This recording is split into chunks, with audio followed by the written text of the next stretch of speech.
This is a video to demonstrate some strategies that can be used for guided reading. The class that we have used in the video is a Year 4 class, but a lot of these strategies can be applied to pretty much any age group.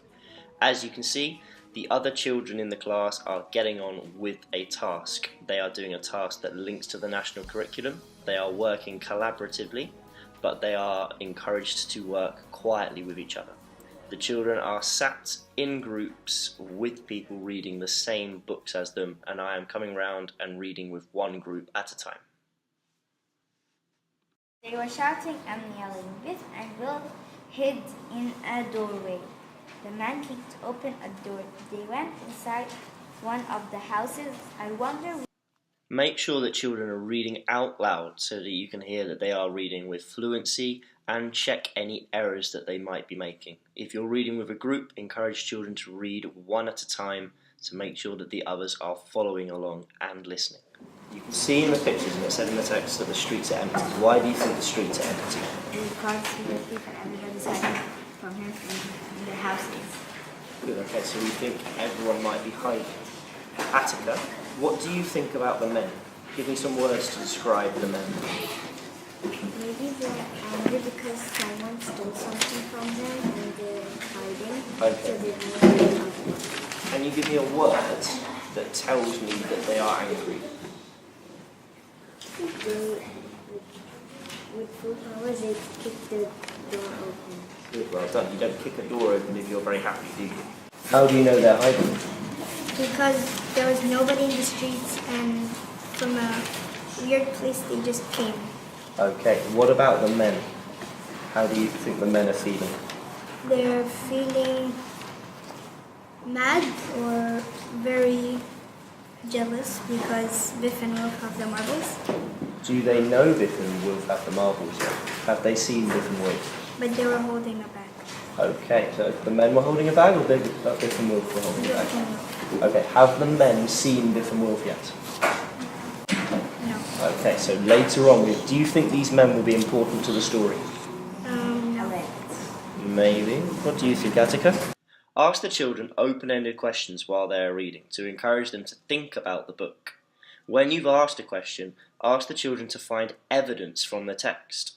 If they're not sure about something, ask questions to clarify it. Don't just tell them the answers. A window opened upstairs. A woman climbed out, then she jumped. She landed on a awning. So, have a look at this word for me. These two letters together, they make an aw sound. So it's awning. If a child pronounces a word wrong, don't just tell them what it is. Get them to sound it out using their phonics skills. If you're using a pen or pencil, hold the pen or pencil above the word so that the child can clearly see all of the letters. Okay, so we've got a new word there. We've got the word awning. Do any of you know what the word awning means? Or can you look at the picture and guess what the word awning might mean?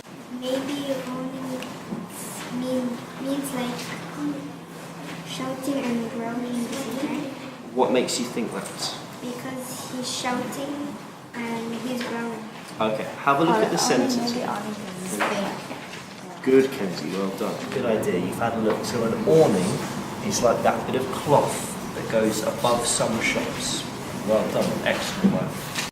When children encounter a new word, go through its pronunciation and encourage the children to see if they can use clues in the text or in the picture to find the meaning of the new word. Don't just tell them. Oh, I like that you're doing it in alphabetical order. Yes, so you need to go to the next one. Well done. Remember, use the words up at the top. They can help. Wherever possible between groups, make sure you get to go around and see the rest of the class are still on task and getting on. Make sure you use lots of positive praise to ensure that the classroom remains in an environment perfect for guided reading to happen. Can anyone remember what had happened in the story so far? Latifa, what had happened? It's like they were watching TV or a movie and the power just went off while they were watching and everything turned off. Like electricity went off. Some books will have to be read in more than one session. Before you start reading again, Go over what's already happened in the book by asking the children. Dad said, "Get dressed, everyone. Didn't come on holiday to watch TV. Can we watch this first?" Sighed. Good, well done. People who are sighing are normally not very happy. So if Dad sighed, that means he's not very happy. Okay, well done. Alia, can you read page 9? Sometimes a child will make a mistake with a word where the word would fit into the sentence semantically. If this happens, let the child finish the page so as not to disrupt their flow, and then go back and ask the child to read the word again in isolation. Yeah. Check what that word is. Good. Sound it out. What's that sound? What do they make together? Two. Tor. Torch. Torch. Torch. What does a torch do, Lulu? When a child is struggling with a word and you have to sound it out for them, make sure that you model sounding out, showing them each individual sound and blending the sounds together at the end. And there was a power cut. We tried to let it come back again, and if it didn't come back, we used like our phones for flashing. Okay, so what about you? When you had a power cut, what did you do? This was like for 4 days. A 4-year power cut? Yes. That's a long time without power. We went in our grandma's. We come back to our house, and then the phone went off, and then we was not having lights because the keys are lost. Ask the children questions so that they can link stories to their own experiences or to other knowledge. Think about what they are studying in other subjects or things that they have learned previously.